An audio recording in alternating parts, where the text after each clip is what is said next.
Assalamualaikum warahmatullahi wabarakatuh. Waalaikumsalam warahmatullahi wabarakatuh. Selamat siang dan salam sejahtera untuk kita semua. Selamat datang di Satu Klik Aku Pintar Virtual Edu Expo 2021. Di event ini, rekan-rekan semua bisa mendapatkan beragam informasi tentang dunia pendidikan. Informasi bisa Anda dapatkan baik melalui program talk show maupun dari booth atau launch yang Anda kunjungi. Jadi kita mengajak Anda, rekan-rekan semua nih, generasi muda kebanggaan Indonesia, untuk mengunjungi booth dan launch yang ada di event ini. Dan untuk adik-adik calon mahasiswa nih, Anda atau rekan-rekan sekalian bisa mengunduh brosur atau video, bahkan bisa konsultasi dengan perwakilan universitas untuk kampus yang rekan-rekan minati. Dan yang lebih seru lagi, rekan-rekan semua, seluruh aktivitas yang Anda ikuti, baik mengikuti talk show ataupun mengunjungi booth dan mengunduh brosur di booth, akan mendapatkan poin. Nah, 10 pengunjung dengan poin terbanyak akan mendapatkan atau kesempatan untuk mendapatkan hadiah total jutaan rupiah. Dan informasi lengkap dan cara perolehannya Anda bisa lihat di leaderboard yang terdapat di menu. Dan untuk Anda, kami harapkan untuk mengikuti talk show ini hingga akhir, karena nanti di akhir talk show akan ada pertanyaan dan 3 orang yang beruntung akan mendapatkan hadiah e-money senilai masing-masing Rp50.000. Dan kita langsung saja mulai talk show kita di kesempatan kali ini. Temanya sangat menarik sekali, yakni evolusi guru dan siswa di era digital pendidikan. Dan alhamdulillah kita sudah bersama dengan 2 narasumber yang berkompeten. Yang pertama ada seorang dosen, saya sapa Muhammad Nanang Suprayogi. Assalamualaikum, selamat siang Pak Nanang. Waalaikumsalam, selamat siang Pak Margi. Salam sehat Pak Nanang. Sehat selalu. Alhamdulillah, terima kasih sudah meluangkan waktu untuk event ini. Kemudian kita sudah bersama juga dengan narasumber lainnya. Beliau adalah Ketua Umum Jaringan Sekolah Digital Indonesia, Muhammad Ramli Rahim. Assalamualaikum, selamat siang, Mas. Waalaikumsalam warahmatullahi wabarakatuh. Selamat siang, Mas Margi. Salam hormat selalu. Semoga sehat semuanya. Alhamdulillah, salam sehat ya, Pak Ramli. Baik, mungkin Pak Ramli dan Pak Nanang ingin menyapa dulu rekan-rekan kita, peserta Satu Klik Aku Pintar, Virtual Edu Expo 2021. Monggo. Mas Nanang dulu. Pak Nanang dulu, silakan. Ya, Assalamualaikum, salam sejahtera untuk para partisipan semua, para hadirin, para pemirsa. Saya senang sekali berada di sini untuk berbagi tentang terkait bagaimana kita bisa meningkatkan kualitas pendidikan di negeri kita tercinta. Ya. Tentu memang banyak tantangan, tapi tantangan ini mari kita sama-sama hadapi untuk pendidikan kita yang lebih baik. Oke, selamat baik. Dan maju pendidikan Indonesia. Terima kasih Pak Nanang. Pak Ramli, silakan. Terima kasih Mas Margi. Assalamualaikum warahmatullahi wabarakatuh. Salam sejahtera untuk kita semua. Sangat senang rasanya hari ini bisa bersama Satu Klik Aku Pintar dalam upaya kita untuk meningkatkan kualitas pendidikan kita di masa depan. Dan insya Allah perbincangan ini semoga bisa bermanfaat untuk kita semua, terutama buat saya dengan Pak Nanang. Insya Allah mungkin akan banyak kita berbagi tentang dunia pendidikan, terutama dalam persoalan digitalisasi. Kita berharap bahwa pendidikan kita bisa jauh lebih baik lagi. Amin. Baik, terima kasih Pak Ramli dan juga Pak Nanang. Baik, rekan-rekan sekalian dan juga para narasumber, kita tentu mengetahui bahwa dunia ini terus berkembang. Akan ada kemajuan di zaman yang kita lalui, termasuk di era IT sekarang ini.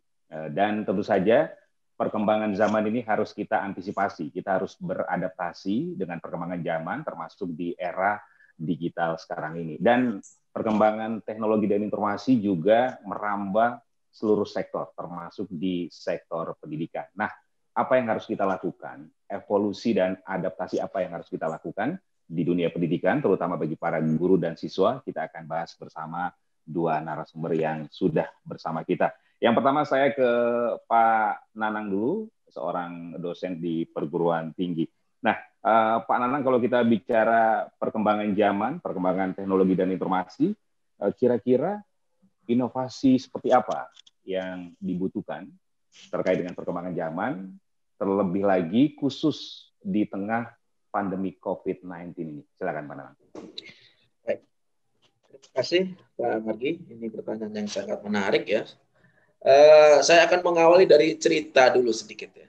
Saya kemarin baru melakukan training pelatihan untuk guru-guru bagaimana melakukan pembelajaran yang efektif dan menyenangkan di PJJ ini, pembelajaran jarak jauh.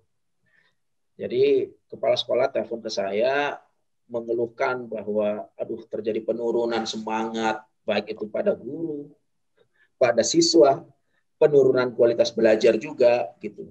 Termasuk juga kalau kita lihat data-data banyak keluhan-keluhan dari orang tua. Nah, apa yang bisa kita lakukan dalam kondisi pandemi seperti saat ini gitu.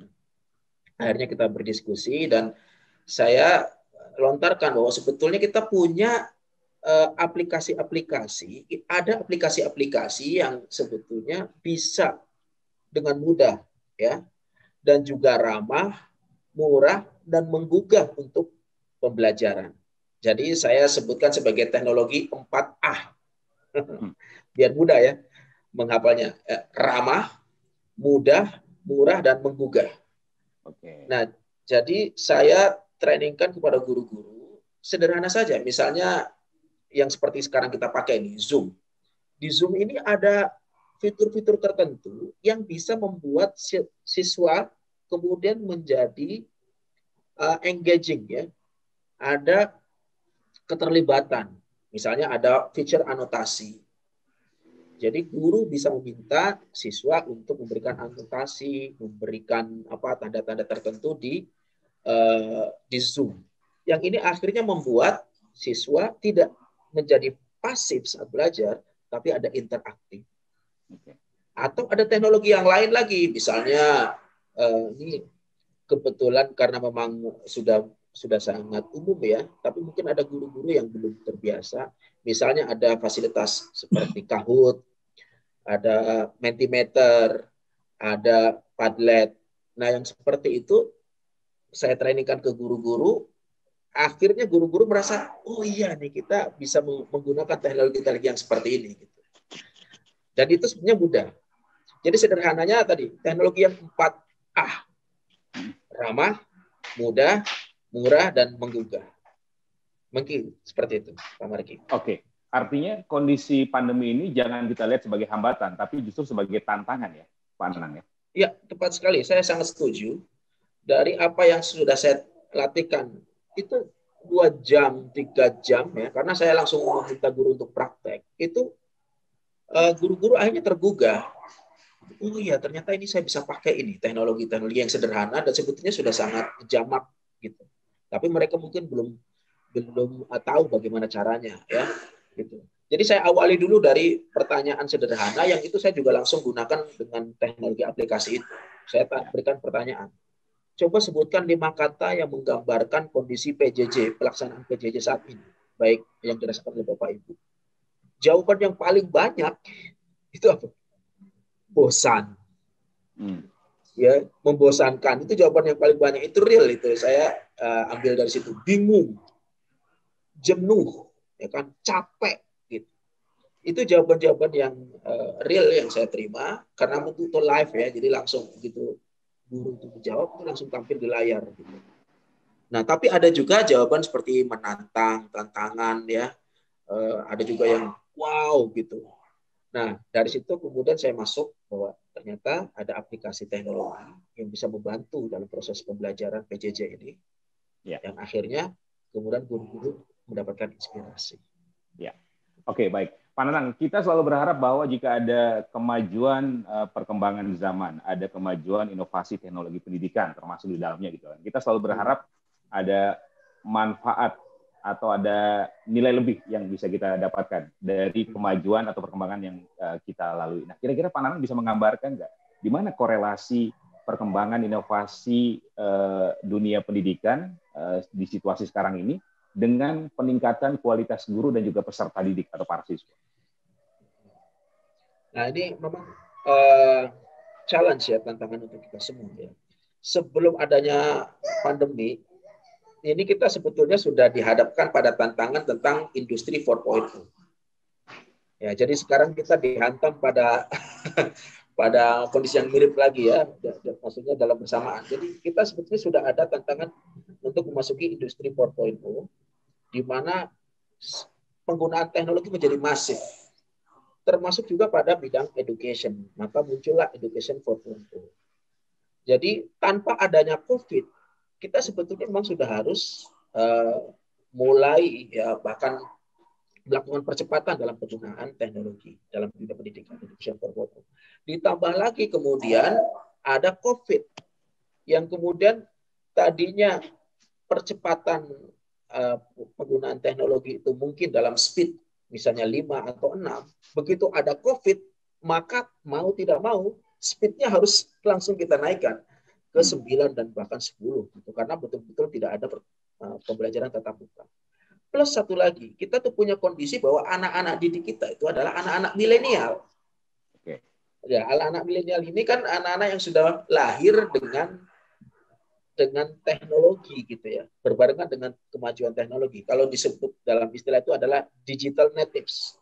Oke. Kalau kita ini digital immigrants ya, jadi kita belajar digital setelah kita besar. Tapi kalau anak-anak yang milenial ini digital natives, mereka lahir langsung bersamaan dengan teknologi.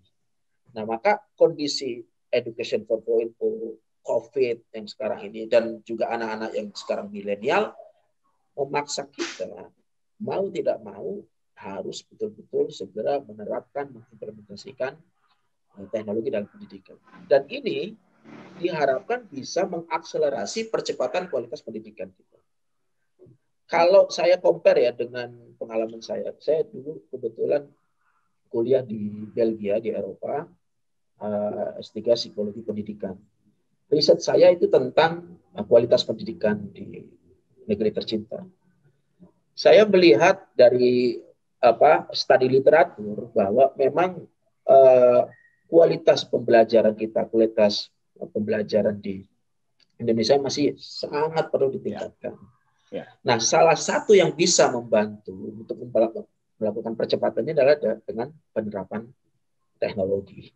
Okay. Nah, jadi semoga di momen COVID, industri 4.0 dan anak-anak milenial yang sebetulnya sangat siap untuk menyerap ilmu dengan penggunaan teknologi bisa bertemu bersama. Jadi tinggal bagaimana kita sebagai guru, sebagai pendidik untuk juga bisa memfasilitasi itu. Ya. Baik, nah Pak Nanang, kalau kita bicara pendidikan kan tidak semata soal pendidikan akademis, tapi juga ada pendidikan karakter. Nah, ini yang dikhawatirkan oleh banyak pihak bahwa dengan perkembangan teknologi pendidikan, terutama di era digital ini, aspek pendidikan karakter ini bisa menjadi tidak maksimal. Artinya memang di luar kondisi pandemi, artinya kalau pandemi memang tatap muka kita tidak bisa kita maksimalkan. Artinya, maksud saya, dari sisi pendidikan karakter, bagaimana perkembangan teknologi pendidikan juga bisa mengakomodir kebutuhan itu. Ya. Nah, ini kalau saya baca dari peta jalan pendidikan yang sekarang sedang disusun oleh Kementerian Pendidikan, memang concern-nya juga memasukkan unsur pendidikan moral. Pendidikan moral itu masuk dalam peta jalan pendidikan. Jadi, jangan sampai kita hanya terfokus pada aspek akademis semata, gitu. Maka ketika kita mau menyasar ini, ya penting sekali juga untuk orang tua, guru itu juga kembali menggali nilai-nilai luhur yang ada di negara kita. Jangan sampai kemudian kita terjebak kepada pencapaian akademis, ya. Kalau saya baca di yang peta jalan gitu, peta jalan yang diinikan oleh pemerintah, betul-betul kita kan punya pondasi Pancasila, ya. Kita punya pondasi Pancasila, jadi nilai-nilai Pancasila ini yang juga harus hadir dalam kegiatan aktivitas pembelajaran. Dulu kita punya program ada PMP, ya, pendidikan moral Pancasila, kemudian sekarang diinikan dengan kewarganegaraan. Tapi kritiknya ya masih lebih sebatas pada hafalan semata, jadi belum mewujud kepada perilaku. Nah, jadi apa yang harus diperbaiki? Sejalan dengan apa yang saya teliti, kekurangan pendidikan, sistem pendidikan kita selama ini itu masih menekankan pada rote learning atau hafalan, ya, pembelajaran berbasis hafalan. Nah, itu kan berarti lebih kepada kognisi. Maka dalam perkembangan sekarang ini, kita juga harus melihat kepada aspek akhlak mulia. Nah, ini yang kebetulan saya sambil baca juga tentang peta jalan, itu ditekankan kepada bernalar kritis, kemandirian, berakhlak mulia, kebenakaan tunggal, gotong royong, dan kreatif. Ini adalah pembelajar atau pelajar Pancasila sesuai dengan dasar negara kita. Ya. Nah, ini juga selaras dengan kebutuhan di masa yang akan datang. Yang dibutuhkan di masa yang akan datang itu bukan hanya sekedar akademis, tapi adalah bagaimana berpikir kritis, problem solving. Ya. Nah, problem solving ini harus diajari bukan hanya sekedar akademis mata, tapi harus ada praktek di situ. Dikasih kasus-kasus, dikasih tantangan, dikasih project based learning, problem based learning, sehingga kemudian anak-anak terlatih, terbiasa untuk mengambil keputusan. Ya, demikian. Baik. Terima kasih Pak Nanang Suprayogi. Nah, sekarang kita ke Pak Ramli nih, Muhammad Ramli Rahim, Ketua Umum Jaringan Sekolah Digital Indonesia. Pak Ramli, kalau kita bicara perkembangan teknologi pendidikan, terutama di era pandemi sekarang ini ya, kira-kira apa sih yang menjadi persoalan mendasar atau tantangan bagi para guru-guru dalam penerapan maupun pengaplikasian teknologi pendidikan dalam proses belajar mengajar? Yang pertama, tantangan sebenarnya adalah guru Indonesia itu mayoritas gaptek. Ya, jadi kita nggak perlu sungkan untuk menyebutnya. Bahkan ketika awal pandemi, Kemdikbud melakukan survei, 60% guru Indonesia itu tidak bisa menggunakan teknologi untuk pembelajaran. Jadi bukan tidak bisa menggunakan dengan baik, tapi tidak bisa menggunakan sama sekali teknologi untuk pembelajaran. Dan sehingga solusi mereka adalah kirim WhatsApp, kirim SMS ke siswanya. Itu solusi maksimal yang mereka bisa lakukan, karena yang bisa dilakukan hanya itu. Itu tantangan utama yang kita hadapi. Tantangan kedua adalah ada 4 atau 5 kategori guru yang tidak mau berubah. Ya. Yang pertama, ada guru yang sifatnya konservatif. Mereka merasa bahwa apa yang mereka miliki itu sudah cukup. Bahkan mereka menantang kami, misalnya ingin melakukan pelatihan peningkatan kemampuan guru untuk penguasaan teknologi. Mereka bilang, itu dokter sana tuh murid saya, itu profesor sana siswa saya dulu. Bahkan ada siswa saya dulu jadi menteri tuh. Padahal itu dulu, ya, ketika teknologi belum ada, pembelajaran masih tertinggal jauh, mereka memang masih hebat saat itu. Tapi saat ini mereka jauh tertinggal.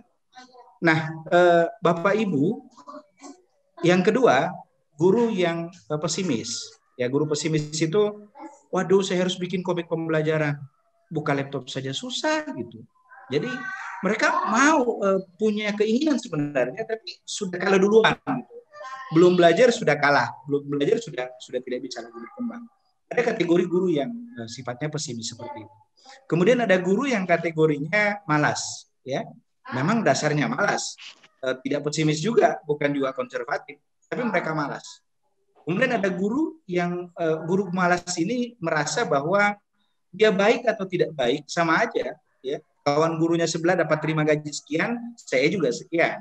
Dia lebih baik, dia guru berprestasi nasional, tapi pendapatannya sama aja dengan saya. Bahkan saya bisa jalan-jalan, ngurusin politik macam-macam, dekat dengan bupati, dekat wali kota, meskipun kualitas saya tidak seperti dia. Ini guru-guru yang memang malas, tidak mau mengembangkan kemampuan. Nah, kategori keempat ya guru yang mau berubah, tetapi memang kemampuannya sangat rendah. Ya. Jadi tadi sebelum kegiatan ini kita ngobrol sama Pak Nanang tadi, itu sangat banyak sekolah yang takut fasilitas mereka rusak kalau digunakan. Dan ini problem serius. yang dijalani di sekolah-sekolah. Tahun 2017 lalu itu kami ke Bula ya, ke Seram bagian barat. Itu ada sekolah yang ketika kami pulang dari memberikan pelatihan itu mampir di sekolah itu. Di sekolah itu ternyata ada lebih dari 40 laptop yang belum dibuka segelnya. Kenapa belum dibuka segelnya? Karena mereka takut itu barang rusak dan tidak ada satu guru pun di tempat itu yang bisa mengoperasikan laptop itu. Akhirnya kami nginap 2 hari di situ untuk membantu mereka buka segel dan sebagainya. Yang penting kepala sekolah mau tanda tangan bahwa dia bertanggung jawab kalau tentang barang itu. Jadi memang ini proses yang hal yang berat. Kemudian digitalisasi sekolah yang dijalankan Pak Muhajir kemarin itu banyak sekolah yang kami dapat laporan tablet yang dibagikan ke mereka yang mereka beli lewat dana bos afirmasi itu masih ada di gudang, nggak dipakai sama sekali. Oke, baik. Jadi apa konsekuensi dari kondisi tersebut terhadap dunia pendidikan kita, Pak Ramli? Konsekuensinya sebenarnya banyak, bukan hanya sekedar aspek langsung ketertinggalan teknologi ya. Yang aspek lain itu adalah menurunnya daya hormat siswa kepada guru dan itu parah, ya. Jadi guru jadi bahan bully tapi sembunyi-sembunyi, gitu ya. Jadi bully terselubung yang dilakukan oleh siswa terhadap gurunya. Dan itu kan sebenarnya adalah bentuk ketidakhormatan siswa terhadap guru. Ya misalnya, aduh guru saya pakai WhatsApp saja nggak bisa, gitu kan? Pakai tablet saja nggak bisa, buka YouTube nggak tahu, gitu ya. Jadi ini bisa menjadi bahan bully siswa yang membuat kehormatan sebagai guru itu turun. Kalau di masa lalu kan sumber dari segala sumber ilmu pengetahuan itu adalah guru, ya. Bahkan guru kita bilang kambing itu adalah domba, kita percaya. Bahkan sapi pun kalau disebut kerbau itu kita percaya karena tidak ada sumber lain selain guru. Tapi sekarang nggak bisa. Gurunya bilang A, buka Google selesai. Salah guru saya ternyata, kan? Nah ini jadi bukan hanya sekedar aspek ada penguasaan teknologi tertinggal, tapi ini juga berkaitan dengan pendidikan karakter, berkaitan dengan membangun sopan santun, rasa percaya kepada gurunya. Ini masalah yang sangat serius di dunia pendidikan kalau tidak segera kita tuntaskan. Oke, baik. Tapi kan perkembangan zaman terus bergulir ya Pak Ramli ya, termasuk perkembangan teknologi di dunia pendidikan. Nah, selain menjadi tantangan, tentu ini bisa menjadi peluang. Nah, kira-kira kalau menurut Pak Ramli, peluang apa yang bisa kita ambil atau kita manfaatkan dari kondisi saat ini? Peluang terbesar adalah menangani guru-guru yang mau berubah. Ini saya kira peluang. Saya ingat tahun 2016 lalu, itu saya berangkat dari Palangkaraya ke Barito Timur. Itu perjalanan hampir 12 jam juga. Sampai saya di sana, kita sebenarnya bikin pelatihan itu Pak, workshop itu paling 200 orang, 100-200 orang. Tapi saat itu aula penuh, 1.200 orang datang. Saya tanya ketua panitianya, ini kok dibuka peserta sebanyak ini?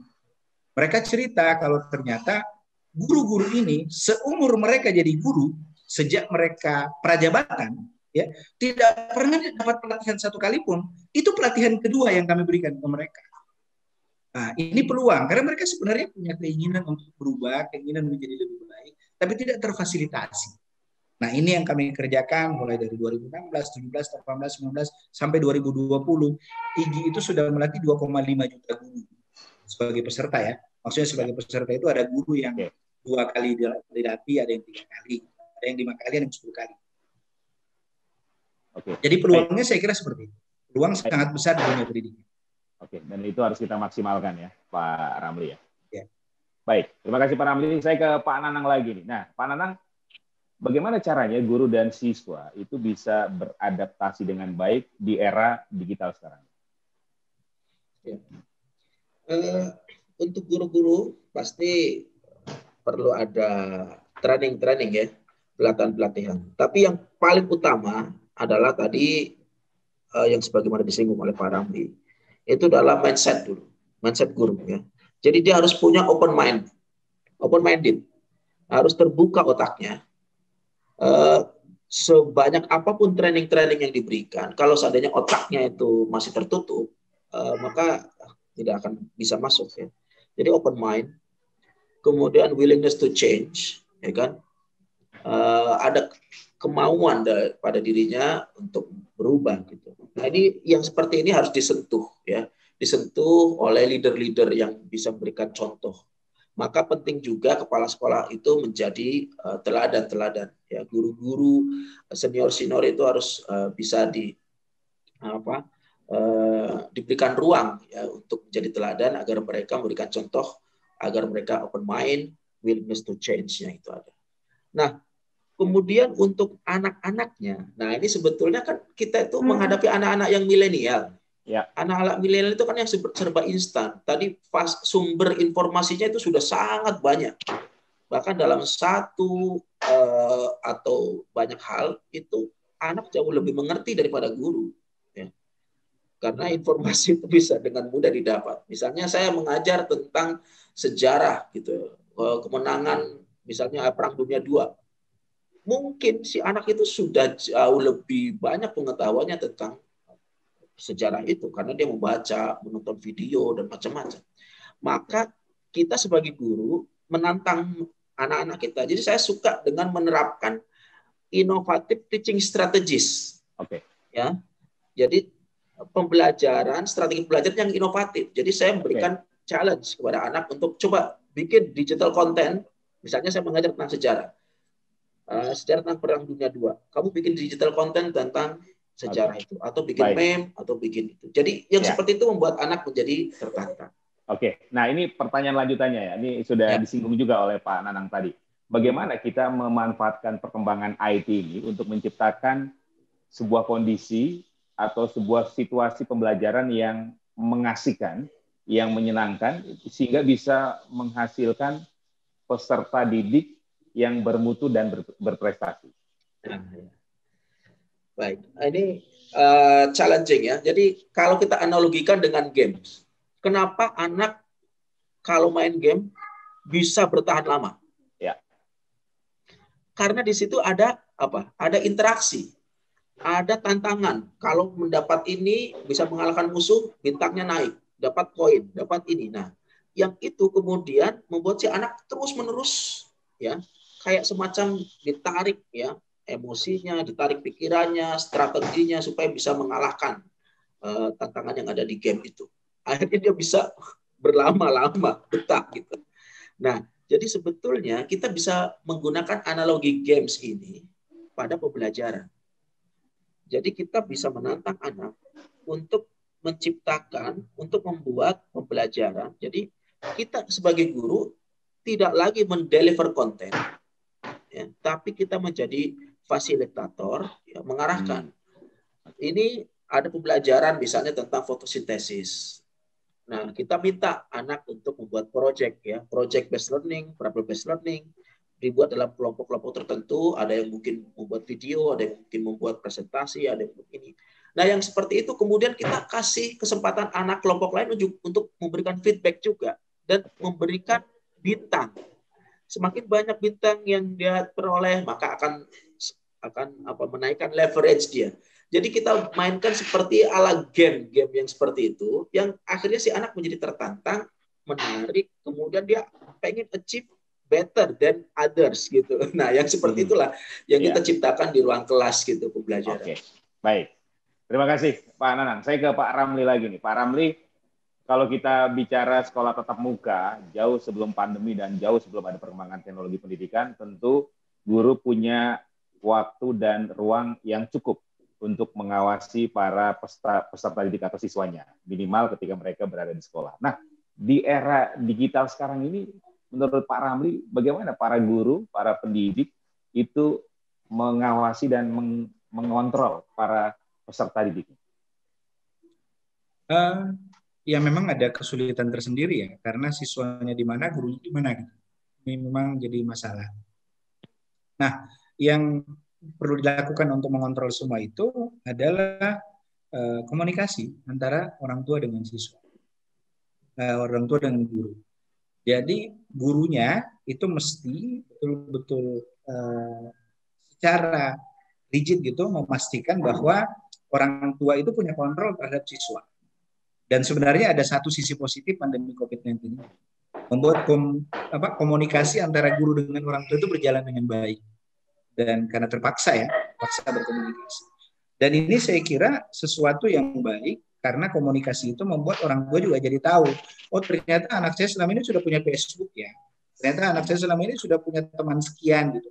Oh ada temannya, ternyata teman saya di luar negeri gitu dan sebagainya. Itu jadi tahu karena masa pandemi ini, karena komunikasi antara guru dengan orang tua yang bisa berjalan dengan baik.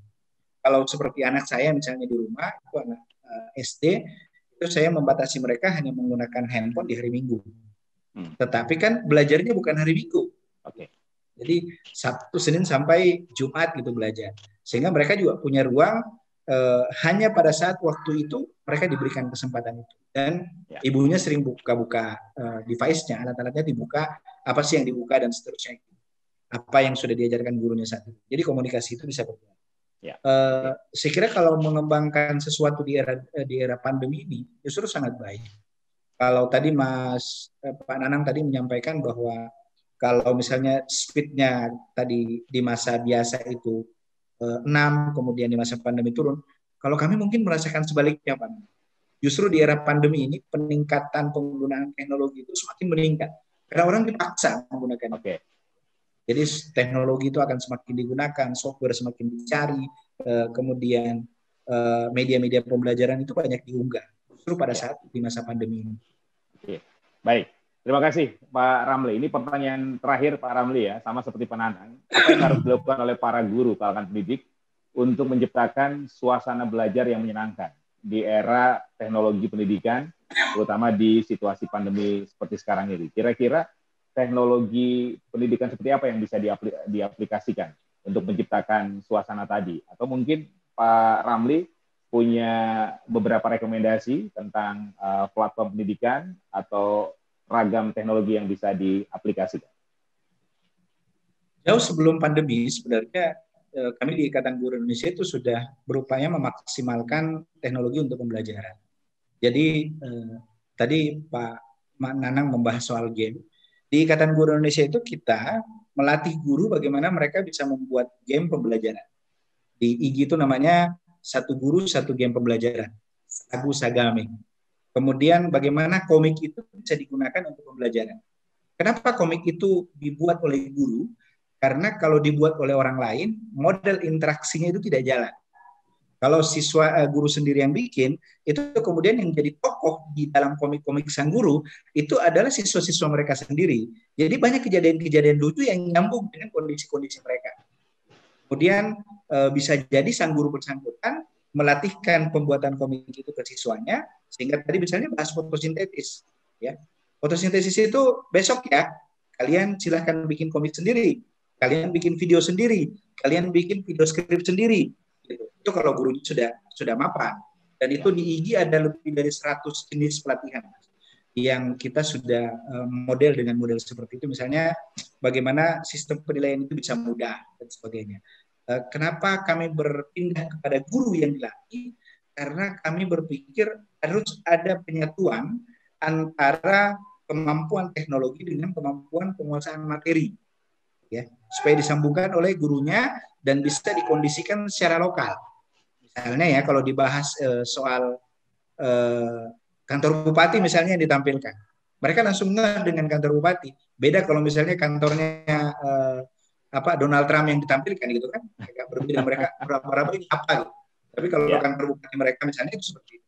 Jadi ini yang kami lakukan di Ikatan Guru Indonesia sebenarnya untuk proses itu. Kalau aplikasi-aplikasi pembelajaran yang memang membantu mereka untuk bisa belajar lebih cepat. Siap. Oke, baik. Terima kasih Pak Ramli. Pak Nanang juga terima kasih. Insya Allah bermanfaat. Tapi sebelum kita tutup, saya ingin ada closing statement ya, atau benang merah dari obrolan kita. Sekaligus ada pesan mungkin dari Pak Nanang dan Pak Ramli terkait dengan tema kita, yakni evolusi guru dan siswa di era digital pendidikan. Yang pertama, kita minta narasumber kita, seorang dosen, Bapak Muhammad Nanang Suprayogi. Monggo, Pak Nanang. Baik, saya mau bacakan pantun saja nih, Pak. Sedap. Oke. Pagi-pagi yang enak sarapan. Cakep, gitu dong. Oh, iya. Ulangi ya. Ulang. Pagi-pagi yang enak sarapan.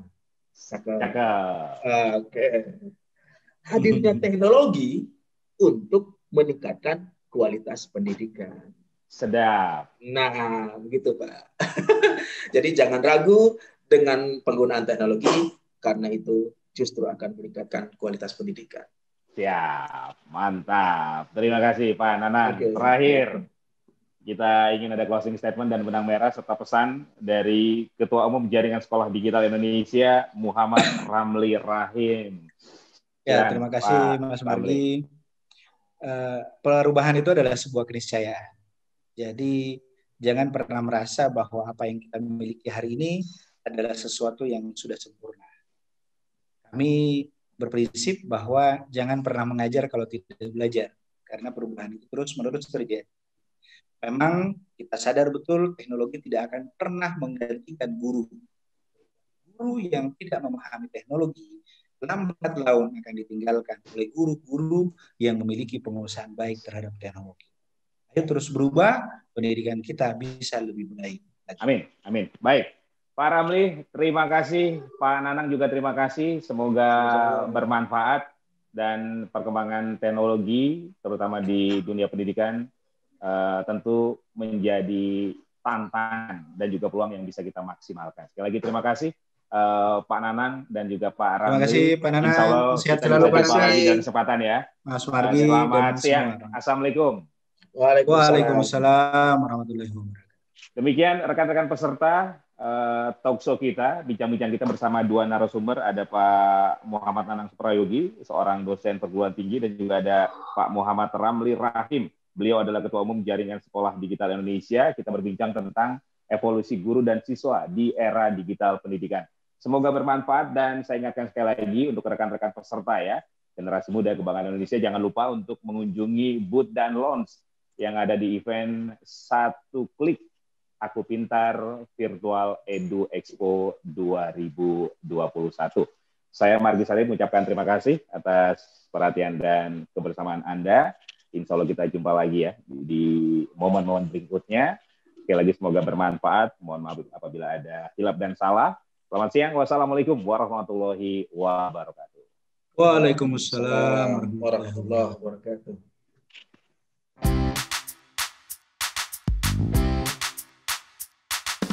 Jawab dan ikuti instruksi dari pertanyaan ini. Perguruan tinggi berlokasi di Jawa Barat ini memiliki kekuatan di bidang pengajaran agribisnis dan sudah mengelola 17 program studi vokasi. Kunjungi dan foto booth-nya. Post di Instagram Anda atau Instagram Sobat. Dan jangan lupa untuk tag Instagram Aku Pintar dan Instagram dari perguruan tinggi tersebut. 3 penjawab pertama yang benar akan dihubungi melalui DM tanggal 9 Februari 2021 dan mendapat masing-masing Rp50.000. Kami tunggu ya jawabannya. Jangan lupa untuk kunjungi booth universitas favorit atau lounge untuk mendengarkan musik asik dari Prambors dan ikutin juga kuis berhadiah e-money tiap jamnya. Kuis akan diinfokan melalui notifikasi di kanan bawah layar Anda.